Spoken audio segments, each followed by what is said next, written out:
Ancestral domain. Narendra Modi ji सुनो,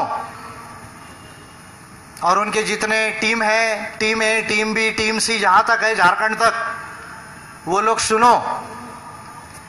मेरा 15 अगस्त 2016 का पिटीशन उठा के पढ़ो, 15 सितंबर 2016 का पिटीशन उठा के पढ़ो।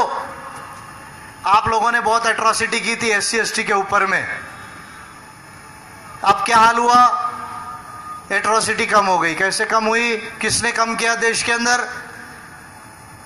22,500 करोड़ रुपया मैंने SC ST सब प्लान में मिलाया, ज्यादा, बगैर एक मेंबर पार्लियामेंट हुए। कैसा मिला? रिकॉर्ड उठा के देख लो, मैंने पब्लिश भी किया बुलेटिन के अंदर में रिकॉर्ड्स के साथ में।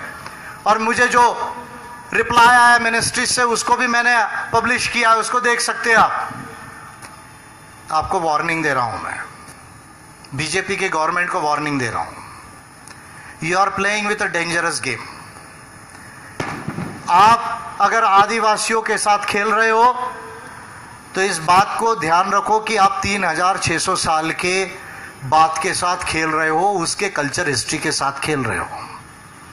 और मैं जानता हूं आपकी नजर ये मिनरल्स के ऊपर है, मैं जानता हूं आप CNT एक्ट में और संताल परगना एक्ट में अमेंडमेंट करने की तैयारी में हो, क्योंकि आपको ये जमीन चाहिए, जमीन के अंदर का खनिज चाहिए। मैं आपसे कह रहा हूं कि ये फ्रॉड बंद करो। अगर आपने ये फ्रॉड बंद नहीं किया तो ये इंडिजिनस पीपल का मसला, अगर भारत में आपने डिस्क्रिमिनेशन को जारी रखा, और इसको अब मेरे वर्डिंग करके आप केवल सिंपल वर्ड मत समझो, मैं सिंपल आपको वार्निंग नहीं दे रहा हूं। मैं कोई झारखंड मुक्ति मोर्चा का लीडर नहीं हूं, सॉरी थोड़ा मजाक उड़ा रहा हूं। मैं कोई बहुजन समाज पार्टी की मायावती नहीं हूं जिसको भाषण भी पढ़ के देना पड़ता है। आप भारत के सबसे बड़े विद्वान आदमी के साथ डील कर रहे हो आज के तारीख में, इस बात को आप ध्यान में रखो। तो इसलिए ये गेम प्ले करना बंद करो। अगर ये गेम आपने नहीं किया तो रघुवर दास जी अच्छे से सुन लो, कहीं ऐसा ना हो रांची से दिल्ली जाने के बजाय आपको रांची से डायरेक्टली जिनेवा जाना पड़ेगा। आपको नहीं समझा, रांची टू जिनेवा क्यों जाना पड़ेगा, रांची टू न्यूयॉर्क क्यों जाना पड़ेगा? क्योंकि भारत की संसद, भारत की विधानसभा, भारत के गवर्नर और भारत के राष्ट्रपति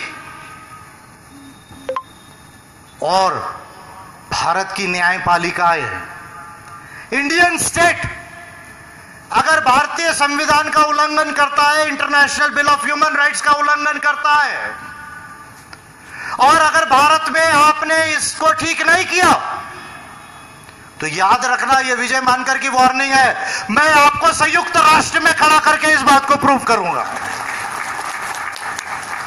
मैं आपको यूनाइटेड नेशंस में खड़ा करूंगा। मैं सुप्रीम कोर्ट में केस फाइल नहीं करूंगा, मैं हाई कोर्ट में केस फाइल नहीं करूंगा, मैं अपनी पार्लियामेंट में दरखास्त नहीं करूंगा। अगर आपने इंटरनेशनल लॉ का वायलेशन किया, अगर आपने कॉन्स्टिट्यूशन ऑफ इंडिया का वायलेशन किया, और इस बात को 1 साल के अंदर आपने ठीक नहीं किया, क्योंकि मैं आज से काम में लग गया हूं। जब मुर्मू जी स्पीच दे रहे थे तब मैंने लिखना